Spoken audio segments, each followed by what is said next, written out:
We are going to build the best train network in Terminus today, hopefully, and we are going to play a few rounds playthrough of Terminus. And this game plays 1 to 5 players, and publisher is Inside Up Games.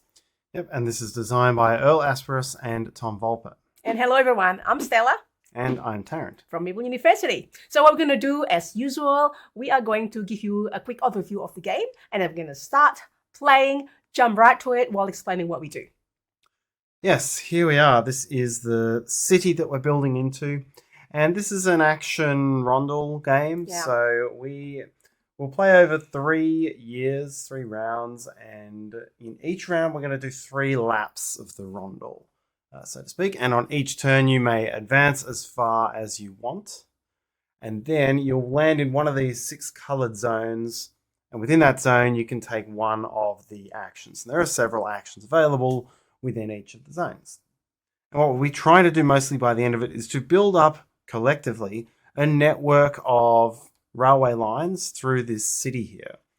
Individually, what we'll be trying to do is we do a single line each. So we've already placed our starting stations here. We've skipped past setup.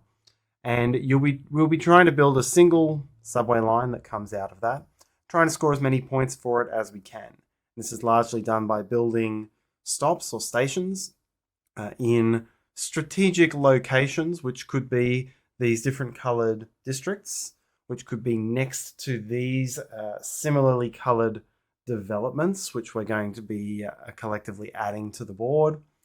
We can be collecting demand tokens, and there's a few other ways of getting points, but it's largely about getting in optimal locations here, and particularly trying to score for the objectives on our agenda cards and the objectives on common project cards. There's a lot of points that come in those.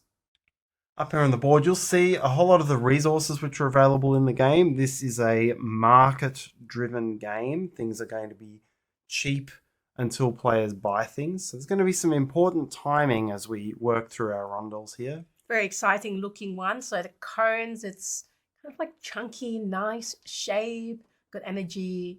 We've got, what is this, folders? Permits. Permits, thank you, and blueprint. Very cute.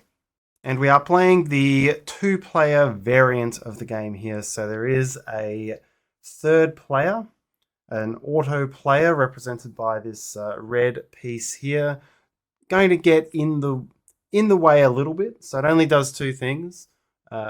Firstly, when we're going around the rondel, if we want to take the same space, normally there's no restriction against human players for that. But if we want to go into the same space as the automa, we're going to have to pay a coin, and then it's going to move anti-clockwise. And then out on the main map, the automa also has a starting station and has a mechanism by which it builds rails, because there's a fair bit of shared incentive going on down here. If you're making connections with other people's rails, you're both going to get some benefit out of it. I think these days it's called positive player interaction or interaction. Yeah. Positively. Like in terms of the type of it, it's the opposite of take that. Yes. Yes. So with that, we've completed setup and we've started getting our income for the first round, which is 12 coins. That's simply the number that's underneath our stations. As we get more stations out on the board, we're going to increase that amount. And we each simultaneously choose from one of these 5 sets of benefits. So we'll do that now. We each, because it's market-based, we're not allowed to see what the other player has chosen. So we're each going to simultaneously place this marker, and it's going to represent our choice. All right. All right. Everyone's ready? I mean, just you and me. Yep. And go. All right, so I choose to get a permit, an energy, and a train, one of my own train to my board available. And we put the resources in this area. And we are limited to only 8 resources out of these 4. The train can just go here on the side. And this is quite limiting in a good way. So really have to manage what to get when. Yes. I got the one on the left here, which is 2 permits and 1 rail. Mm-hmm. I think we can both see that there's a bit of extra cost here, so we're staying away from the automa. Yep. I mean, it's not only one, it's quite high during the first few turns, but as the game goes, it's getting easier, hopefully. All right, so I'm going to begin by moving to the very first space. I've got 3 choices of action here, and I'm going to take this one. This is going to start getting development tiles on the board. Usually a good way to start the game. Yes, so it's going to cost me 1 permit, so I'll pay a permit back to the market. And now I choose from one of these. These, they have a number of implications. They have actions on them. They have demand tokens on them. So there's a few considerations there. So let's have a look at the main board.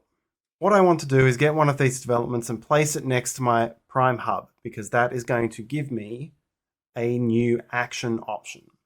So I would put it in one of these 4 squares, covering up the potential rail spaces that are there. Now, the tile I take has to at least partly match the color. So if I took a blue, I would have to place it here. If I took a green, I could place it here or here. This space can only take red.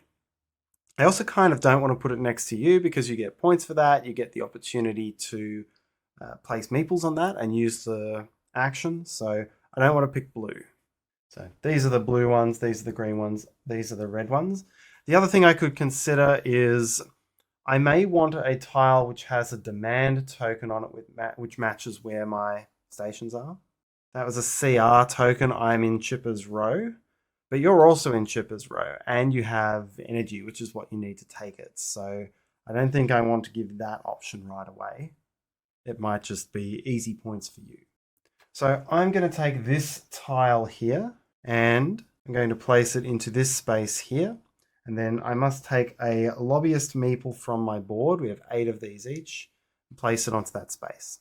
So from now on, when I visit this action, that's the handshake space, which is up here, instead of taking one of the 3 actions associated with that location on the main board, I can instead take the action down here, which is to pay a coin to gain 4 traffic cones from the market. It's always, I found, to have options for you to land at certain spaces and not having to take this, because you can see that you only have certain rounds and rounds per year, and then you may have to skip. And if you have more options, that's probably better for you. Yeah. This is also an action you tend not to do that many times through the game, so it's good to have an alternative there. Yeah, good point. And there are actions here both where you get cones and spend cones. So having a way to get cones elsewhere on the board potentially lets me do that more efficiently. But it does cost you 1 money. Yes. So that is my turn. I will jump to the same area because it's not limited. It's not blocked. I can still go there. I'll also do the same action as Tarrant. So I'll have to pay 1 permit, which I return there.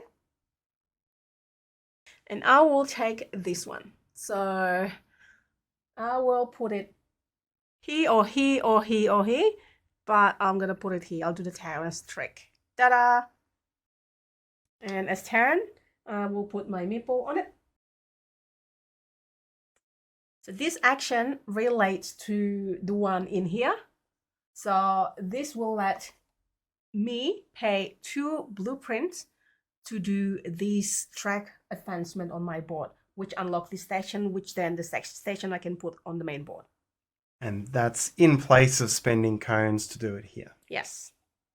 My turn. I'll advance 1 space to the handshake space. I'm not going to use that new action I just unlocked on the board yet, because I want to very quickly spend my 2nd permit to take this action here.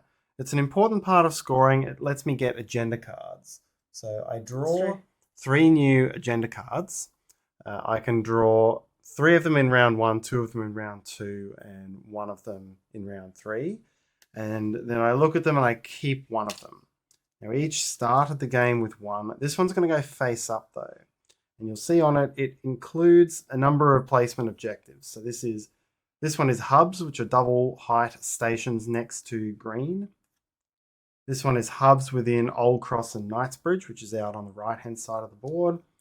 And this is stops, so that can be single height or double height within Knightsbridge, Upper Ward and Verdant Park, even further away from where I started. So I'm going to go with hubs adjacent to residential developments. Get rid of the rest. So if I have 3, I'll get 3 points. If I have 5 and commit a meeple to this tile, a card, sorry, I will get 7 points. And it's your turn. I'm going to jump ahead here. And I'm going to buy the blueprint. Now, as much as I want to buy more than I need this round, or this turn, I think I'm just going to get 3. The reason being, as I alluded earlier, is because you have limited capacity on your board. So you kind of can't really hoard stuff. Does that make sense? I'm going to put it on my board and I will pay the total of 1 plus 2 plus 2 is 5. So that was this action here. All right, Tarrant's turn. My turn. Blueprints are now looking more expensive. More expensive, very expensive. I'm going to go to the same space, but I'm going to use the other action here, which is to get an upgrade. So we each have space for 2 upgrades. The first one costs 2 coins, and the second one 2 coins and a blueprint. And there are these 6 upgrade tiles available with the game. In the 2-player game, there's only 1 copy of each, so once I take one, it's not available for you anymore. Which one are you going to pick, Tarrant? I'm going to take number 1A. This is called the cashback bonus. And it's an interesting one. It means that every time I do an action that costs me money, including the one I just did, I put a coin here, and then I get that money back at the end of the round. So it's kind of like a delayed discount, and you'll see there's not a lot of ways to gain money in the game. You get most of your money at the start of the round and have to make it last. So having some extra ways to get some income, kind of helpful. Very helpful, especially near the start of the game. And you really got to plan ahead what you can spend on. But then there's a market price here that keeps changing. So you kind of like never know in a way. Yeah.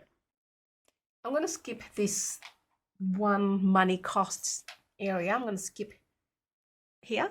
And I'm going to try to do this action, which is this one, which is taking all of these 4. So anything in the first column that is still available. So let's say if it's like this, that means only 2 is one that I take. So this is a really good one. 4 is good. And I have just exactly the capacity on my board, which is 4 in here.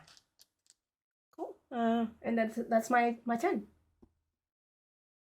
My turn. I do need some resources out of here. So I'm going to jump ahead into this space. I have to pay 1 coin to enter the blocked out space, and I'm going to buy some power. So I will spend a total of 5. Nice. You gain these 2. Cost me 5 plus the one that I have to spend because of. Yep. And I get another coin for my cashback. Nice. Then the blocking player moves 3 spaces based on what's shown on this card. So 1, 2, 3, adding cost to this location next time round. I'm going to go to this space. The options are this one or this one because it's connected. So or this one. So or there's that one, yes. 3 spaces there. It's to buy rails, build rails. This is the major building action. Or to pick up a demand token. I'm going to buy rail for 3 money for 3 rails. So I'm going to have this kind of like spare. Please give me 2 change, please. I'm just basically taking 3 from the side to my supply ready to go. That's it. I go. Now, there's good actions here, but I see some points that I can now grab very quickly. So I'm going to leap ahead to here, pay 1 of my powers, and I'm going to take this action here. So this will let me pick up a demand token from a development on the board. Right now there is a Chippers Row demand and there is a Verdant Park demand. I don't have to be anywhere near this. All I have to be is in the right location. So I've got 1 stop there. I can take 1 of these. So I'll grab that token, add it to my player board. You can see there's only 5 slots here. It's a small but important timing part of the game because if I can get 5 of these tokens, it's worth 25 points to me. Right now, this first one is worth 3. If I want a second one from Chippers Row, I will need a second stop within Chippers Row. Now, I'm going to go through here, the starting area.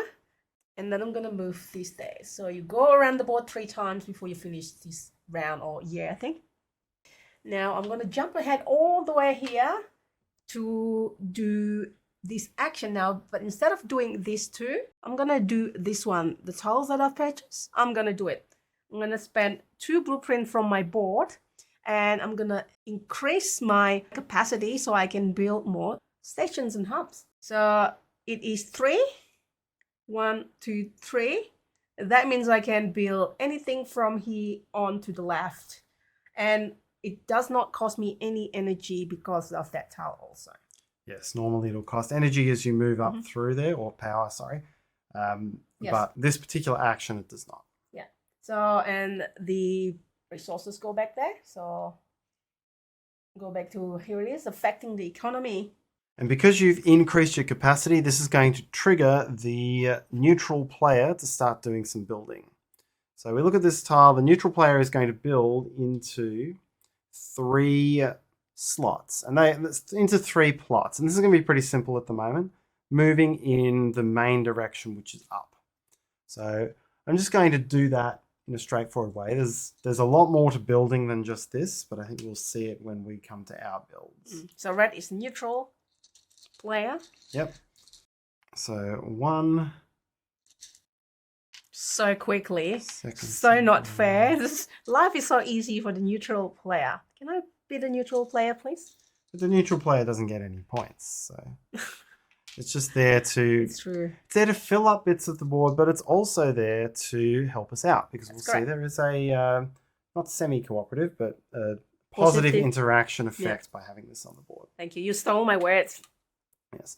Now this card each time after building flips over. Now the main direction is to the left. But as we can see here, there is nowhere to the left. So it's probably going to continue building up as we go into the next action. Now I'm looking ahead to making sure I can get some rails on the board, and I'm actually relatively thin on money right now.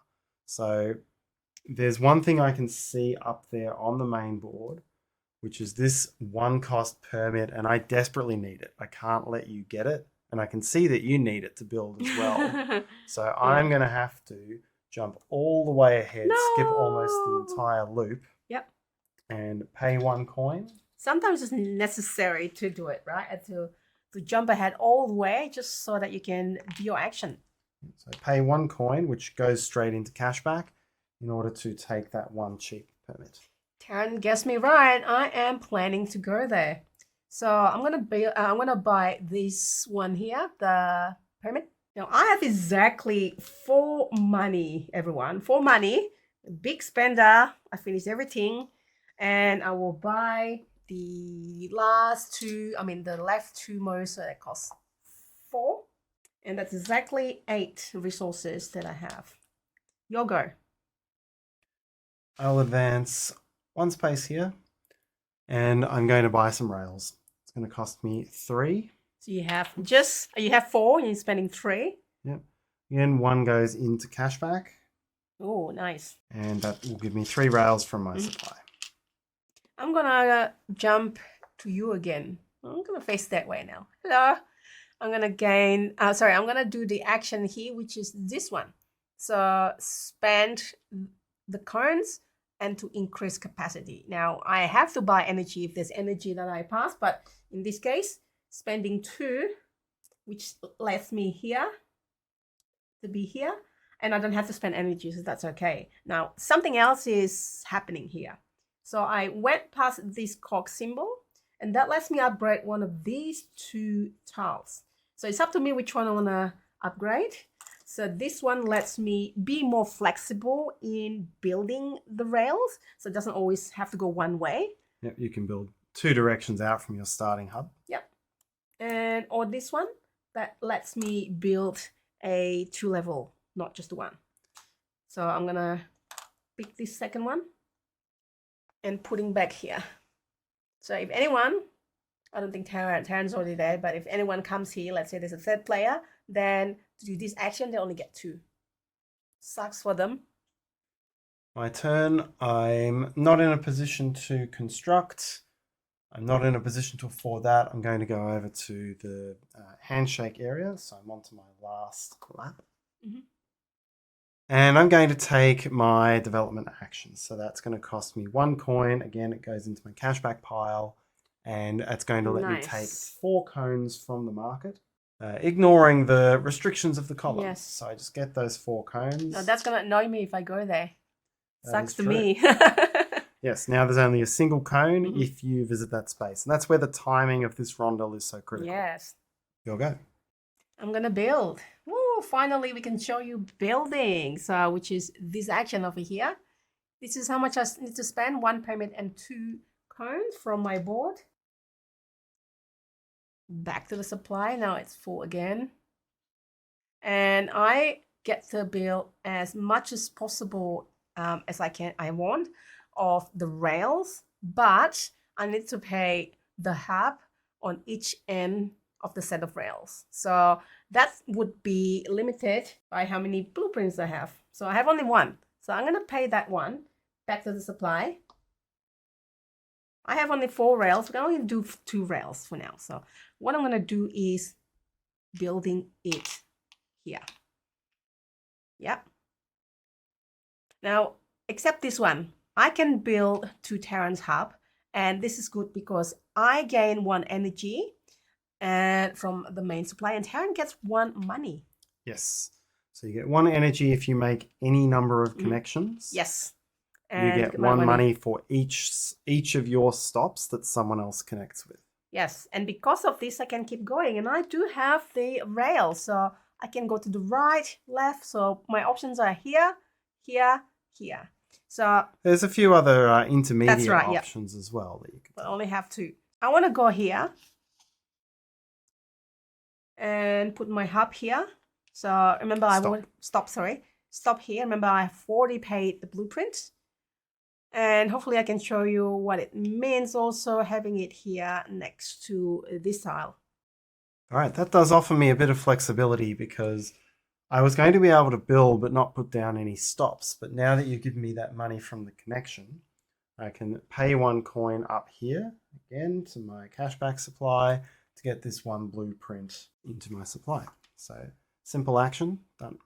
So I just realized we did forget something with the auto player. It wouldn't have impacted what you just did. Yep. But again, you increased your capacity another time, so the auto player will build again.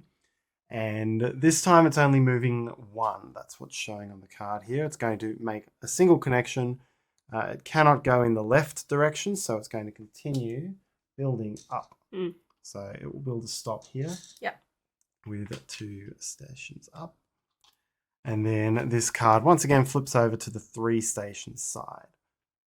Main direction is up, which is not going to be achievable, so it's going to be building to the right for quite a while. And the meeple doesn't move for that. Again, going through here. And that is the last one for me. I will go ahead and jump here. I don't have any money, so I definitely cannot go there. And I'm going to do this action. Luckily, it's also accessible from this area. So what it is, you see on my board, I will take one of my meeple. Lobbyists. Thank you, lobbyists. And because I have a stop next to this tile, I can now place my lobbyist here and gain access to this power. So that's great. So that's what this one does. So this actually is move my meeple from my board to agenda card to increase the potential victory point or back to the board. And that's most of the things that you can do with the lobbyist. There is one more, which I'll just point out now because it doesn't generally happen early in the game. That's this space here. You would pay a permit to move a number of your lobbyists to a row of one of these project cards. And they go there forever. You can't move them off. And if you have, so for each of these objectives, if you put 2 workers there, you could trigger the leftmost score. 3 workers, you trigger the middle one. 4 workers, you trigger the right hand. Like that. I'm not leaving it there, but like that. So that means that I can potentially gain 7 points if I build 3 hubs that are adjacent to at least 2 development. Yeah. I can add it later, but then well, it's 2 players, which is you have a choice. You always, the other player always have a choice to add. Yep, but those will get quite competitive, and therefore, again, an important timing matter at higher player counts when only 2 players can occupy each card. Yes, your turn. I am going to move here. I'm going to increase my capacity because I need to get some stations down.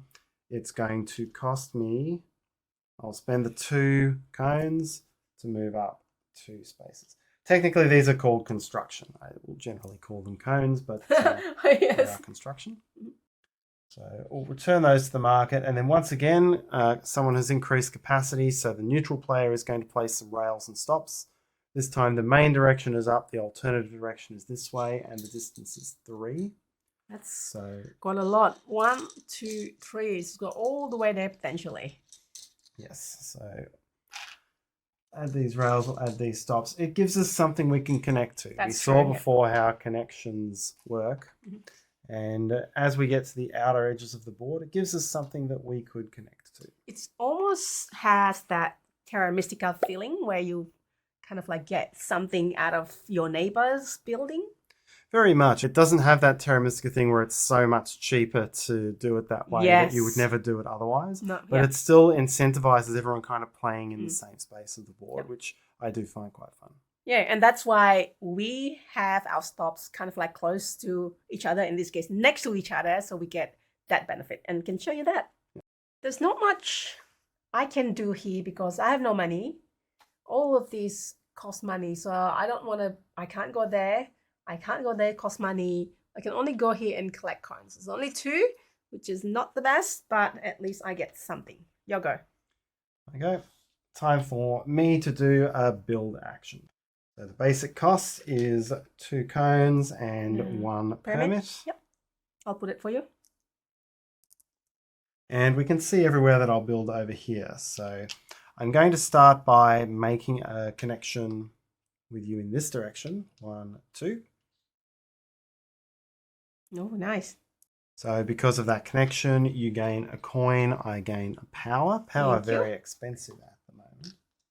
Then with my other rails, it really depends where do I want to go. I've got 2 options. I'll spend a blueprint, so it will let me place 1 stop as well. So I could come down here. It would not be next to any developments. Or I could come up here and be next to your development. And this is where I would consider, all right, do I like that development? Do I just want to go next to it to try to combo some scoring? I probably want to do that. Even if I never put a lobbyist there, just the act of putting this grants me a point. Yep. And so that is my build action. The neutral player, whose pieces I forgot to maneuver around, by the way, has way more on the board than we do. But as this game goes on, particularly into the 3rd round, we're going to be able to place a lot more out and get some pretty big pieces down. This is the last stop before the end of this year, but there's nothing I can do here. I've got not enough things to do. I mean, I can afford these now, but I don't have blueprint and I don't have a rail. So I'm going to stop here at the top. And that is the end. I stop first. I finish first. So mine goes there. So I'll be first player next round at the start of next round. And I gain 1 extra money. Yes, and that's part of your part of the income you'll get at the start of the next round.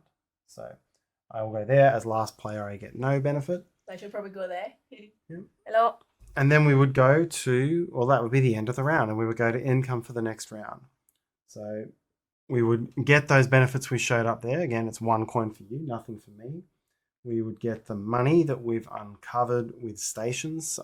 We would both get 13 for that. We've both got 1 station out onto the board. And we would do our selection of bonuses again, the way we did before. And I also get this cashback money as part of my income as well. So we got 6 money back out of that, which is going to be a pretty good injection of money into the 2nd round. Yeah, very good. And there we have it. That is the first round of Terminus. And there are 3 rounds all up in the game. And again, this is the 2-player variants, usually from 3 to 5 players. You don't need that extra person to block you and make your actions more expensive. Yes, the map is the same regardless of the player count. The markets are a little bit bigger when you've got more players, so there is a separate side to the board. Yeah, there's something on the back of this. So Yep. it says 1 to 2 player variants, and then that behind it there's the 3 to 5. There's more things there. Just take our word for that. There'll be a few more projects in the game, a few more developments, things like that. Flip it, Tarrant? I don't want to flip it. It's gonna go everywhere. Should we flip it? No. Hopefully you enjoyed it, you find it useful. Please hit the like and let us know if you have any questions, comments, and hopefully we'll see you next time. Bye.